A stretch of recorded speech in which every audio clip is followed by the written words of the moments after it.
Hello students, NEET की तैयारी को आसान बनाने की एक और वीडियो लेकर के आया हूं। आज है रेस्पिरेटरी ऑर्गन्स का एक चार्ट और इस चार्ट की हेल्प से आप सारे फाइलम्स के सभी रेस्पिरेटरी ऑर्गन्स को वन शॉट में क्लियर कर पाएंगे and definitely this chart is going to help you out. So here we have the chart of respiratory organs. जैसे कि हमारे पास जो लिविंग ऑर्गेनिजम्स हैं, एनिमल्स हैं, उनको हमने टू कैटेगरी में डिवाइड कर रखा है, नॉन कॉर्डेटा एंड कॉर्डेटा। तो पहले नॉन कॉर्डेट के फाइलम्स देख लेते हैं, फिर कॉर्डेट्स पर चलेंगे। तो नॉन कॉर्डेट्स में पॉलीफेरा के अंदर बॉडी सरफेस से सिलेंटरेटा, टीनोफोरा, प्लेटीहेलमिन्थस, आस्केलमिन्थस, इन सब में बॉडी सरफेस से रेस्पिरेशन होगा, गैसियस एक्सचेंज होगा। इसके बाद अगर बात करें एनेलिडा की, तो उसमें स्किन के जरिए होगा, जिसको मॉइस्ट क्यूटिकल कह सकते हैं।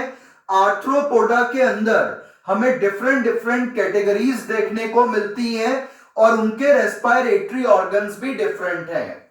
जैसे कि एक्वेटिक इंसेक्ट्स के अंदर ट्रैकियल गिल्स से होगा, लिम्युलस के अंदर बुक गिल्स से होगा, स्कॉर्पियन में और कुछ स्पाइडर्स में बुक लंग्स से होगा, इंसेक्ट में और कुछ स्पाइडर्स में ट्रैकियल ट्यूब से भी होगा। अगर फाइलम मॉल्युस्का की बात करें तो उसमें गिल्स से होगा और जो एक्वेटिक फॉर्म्स है उनका, और टेरेस्ट्रियल का लंग्स या पल्मोनरी सैक के जरिए होगा। इकाइनोडर्मेटा के अंदर भी डिफरेंट डिफरेंट टाइप्स हैं, जैसे कि स्टारफिश के अंदर पेप्यूले या डर्मल ब्रैंकिए से, ब्रिटल स्टार में जेनाइटल बर्से से, होलोथ्यूरियंस में रेस्पिरेटरी ट्रीज से, सी अर्चिन में पेरिस्टोमियल गिल्स से और हेमिकॉर्डेटा में भी गिल्स से। तो ये तो थे सभी non chordates. Now we are moving to the chordates. Chordates में हम जानते हैं तीन कैटेगरी होती हैं, यूरोकॉर्डेटा, सिफेलोकॉर्डेटा, वर्टिब्रेटा। तो यूरोकॉर्डेटा में होगा गिल्स से, जिसमें हर्डमेनिया आ जाता है। सिफेलोकॉर्डेटा में भी गिल्स से होगा, जिसके अंदर एम्फिऑक्सस आ जाएगा।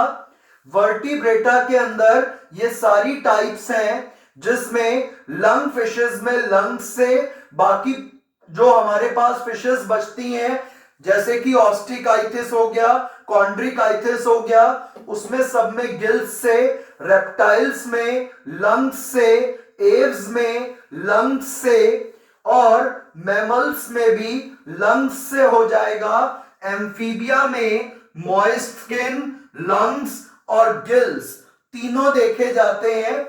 और अक्सर ये क्वेश्चन पूछ लेते हैं कि टेडपोल में मेनली किससे होगा, तो टेडपोल में मेनली गिल्स से होगा।